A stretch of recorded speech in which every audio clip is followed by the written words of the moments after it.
ഈ മദ്യവ്യാപനത്തിനെതിരെ മുതലക്കണ്ണീരൊഴുക്കുന്ന CPM-ൻ്റെ ഇപ്പോഴത്തെ നയം കണ്ടപ്പോൾ ഞാൻ ഓർത്ത പഴയ കാർട്ടൂണുകളാണിത്. അതായത് മറ്റേ എലപ്പുള്ളിയിൽ ഈ മറ്റേ മദ്യക്കമ്പനി തുടങ്ങുന്നതിനുള്ള ഇവരുടെ ശാഠ്യത്തിന് തുടർന്നിട്ടുള്ള കാർട്ടൂണുകളാണ്.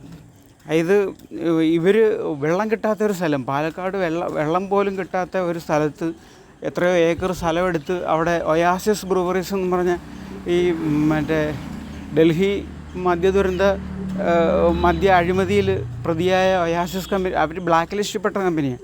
അവരുമായിട്ട് ചേർന്നിട്ട് ഇവിടെ മദ്യപന്മാർക്ക് യഥേഷ്ടം കുടിക്കാനായിട്ട് മദ്യം കിട്ടുന്നില്ല, മദ്യത്തിന് ഭയങ്കര ക്ഷാമമാണ്.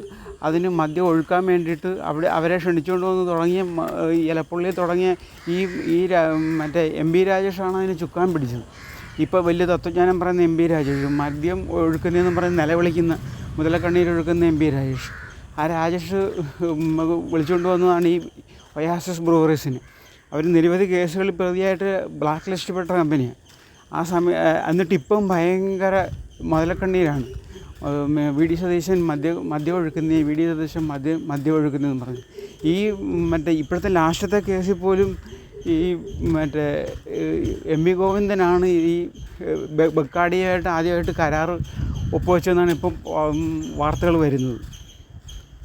അപ്പം ഇങ്ങനെ സ്വന്തം തെറ്റുകൾ മറ്റുള്ളവരുടെ തലയിൽ വെച്ചിട്ട് ഇങ്ങനെ അറമാദിക്കുന്ന ഒരു വർഗം വേറെയില്ല. എന്തെന്ന് ഈ ഗോവിന്ദൻ മാഷിനൊന്നും ഒരു ലജ്ജയിൽ ഉളുപ്പുമില്ലേ? അയാൾ ചെയ്ത കാര്യം അത് വേറൊരാളുടെ തലയിൽ വെച്ചിട്ട് ഇതേ മറ്റേ കള്ളന്മാരുടെ കാര്യമില്ലേ,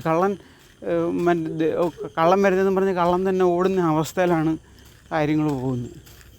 അതായത് ഇപ്പോഴത്തെ സർക്കാരിൻ്റെ മറ്റേ കുറ്റം പറയുന്നതിനേക്കാൾ നല്ല ഇവർ ആദ്യം ഇവരുടെ കാര്യങ്ങളിലേക്കൊന്ന് എത്തി നോക്കണം. അപ്പോഴേ അവർക്ക് കണ്ണാടി നോക്കുമ്പോൾ അവർക്ക് മനസ്സിലാവും ഇവർ എന്താ ചെയ്യുന്നത്. പക്ഷെ മനസ്സിലായിട്ട് കാര്യമൊന്നുമില്ല, അവർ സമ്മതിക്കത്തില്ല. അതാണ് അതിൻ്റെ കാര്യം.